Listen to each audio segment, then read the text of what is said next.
was supposed to be the perfect Christmas break. 5 of us, escaping the city for a quiet cabin up in the mountains. I remember the snow crunching under my boots as we pulled into the driveway. The cabin looked small from the outside, rustic, with smoke curling from the chimney. Inside, it was warm and smelled faintly of pine and old wood. "Finally," Mark said, tossing his backpack onto the floor. "No Wi-Fi, no responsibilities, just us." I laughed, though part of me already felt uneasy. There's something about cabins in the middle of nowhere, the kind you only see in holiday postcards, that always feels a little off. We unpacked quickly, unpacking our snacks, setting up our makeshift tree, playing our favorite playlist in the background.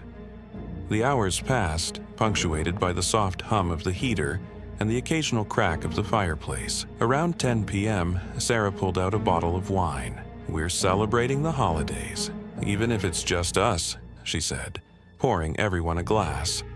The mood was easy, playful. We joked about horror movies we'd watch later, teasing each other about who would scream first. By midnight, everyone was asleep, everyone except me. I couldn't shake the feeling that something was off.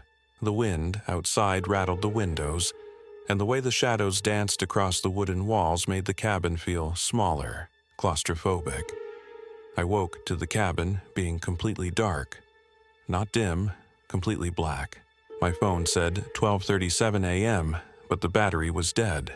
No flicker of the heater, no soft hum of the fridge. Everything was dead. "Hello?" I called softly.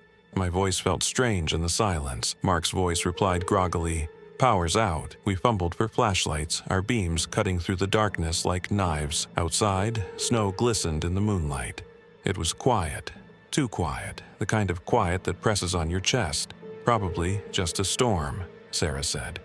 But even she sounded nervous. I noticed then the footprints, shallow in the fresh snow, leading directly to our cabin door, not deep enough for someone wearing boots smaller than any of ours. "They weren't here before," I whispered almost to myself. "Probably an animal," Mark said, but he didn't sound convincing. I followed the prints, flashlight trembling in my hand. They stopped at the threshold of the cabin. No prints leading back into the woods, just there, waiting. We stayed in the living room, all 5 of us huddled near the fire. The wind outside was picking up. It sounded almost like whispers, brushing against the trees, or maybe my imagination. "Maybe someone's out there," Alex said, trying to sound casual. I didn't like it. The thought of someone outside, waiting in the snow, wasn't comforting. I checked the locks, all secure, windows closed. Still, I couldn't shake the feeling of eyes on me. Around 2 a.m., the fire flickered and dimmed. A gust of wind shook the cabin. Then the unmistakable sound of snow crunching outside the front door. Mark groaned. "It's probably just the wind moving the snow." I didn't respond. I wasn't stupid. I knew the difference between wind and footsteps. We sat in silence, every crunch echoing louder in the dark. Every shadow felt like it was moving closer. I woke again to a soft tapping at the window. I froze. "Taps. Right there," I whispered. "Before we continue, if you're enjoying the story, don't forget to like, subscribe, and share it with your friends. And tell us in the comments, where are you watching from?" The others stirred, groggy. Sarah got up slowly, muttering, "It's probably a branch." She moved closer to the window, peered outside, and then froze. "What?" I asked. "There's something, a figure, just standing there looking at us." I rushed over. It was gone. Nothing but snow, untouched by footprints. The only thing unusual, the footprints leading to the door were now deeper, almost pressing into the snow as if whoever, or whatever, was outside had been there for hours. We barricaded the door with chairs and tables. The wind howled, rattling the walls. Every creak of the wood sounded like footsteps inside. Mark's voice cracked. "I think we should call someone." No cell signal, none of us had service, we were trapped, alone. Hours passed. Every shadow seemed alive. Every noise, floorboards, the tap of a branch, the creak of the door, set our hearts racing. Sarah whispered, "I'm not imagining things, I saw it. That figure, outside. Alex tried to laugh. Probably a deer. I wanted to believe him, but my gut said otherwise.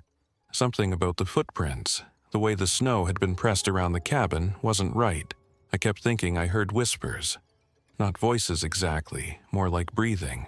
Outside the door, across the walls, echoing in the small cabin by 4 a.m., exhaustion was setting in. But sleep was impossible. At dawn, the storm had stopped. Snowfall ceased. I peeked outside the window, dreading what I might see. The footprints were gone, vanished. The snow untouched except for the faint marks near the door. But something else caught my eye, tiny scratches on the wooden frame. Claw marks, fresh, jagged. "Guys, come look," I said. Mark and Alex came over, frowning. "It's probably a raccoon," Mark muttered. "No, too precise, too deliberate. The scratches looked like someone, or something, had tried to get in." We decided to leave the cabin, grab our stuff, and drive down the mountain. The keys were gone, missing. Every backpack and jacket checked, keys gone. "Wait, I left them in my pocket," Sarah said. She checked, but her keys were gone too. Mark looked pale. No way someone could be in here. We all locked up. We searched every room. Nothing. No signs of forced entry, no footprints inside, no cameras or devices recording us. But a faint, cold draft lingered in the hall, like someone had just walked past. I could feel it, the presence, watching, patient, waiting.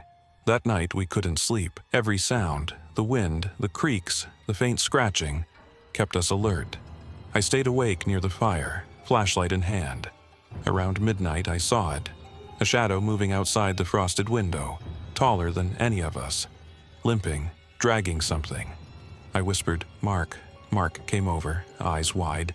"I see it." The shadow paused, stood perfectly still, then, without warning, vanished. We didn't speak. None of us wanted to. Morning came. The storm cleared. Snow sparkled under the sun. The cabin looked normal, peaceful, almost welcoming. The footprints, gone, vanished. No signs of struggle, no trace of the figure, but the claw marks remained on the door frame. We left quickly, packed into the car, not daring to look back. The road was empty, silent, as if nothing had happened. Even weeks later, I dream about the cabin. The footprints in the snow, the shadow at the window, the feeling of being watched. I keep thinking I hear soft tapping outside my own apartment now. Months passed. I tried to forget, but one morning I checked the news. Nothing unusual reported in the area. No missing persons, no break-ins, no storms. Just snow. Quiet. Empty. I stopped inviting friends over during the winter. I stopped walking alone at night. And sometimes when the wind rattles the windows, I can swear I see footprints in the snow outside my own door, not leading anywhere, just waiting, waiting. If this story gave you chills, don't forget to like, subscribe, and share it with your friends. And tell us in the comments which part scared you the most, and drop your ideas in the comments. Your idea might be our next nightmare.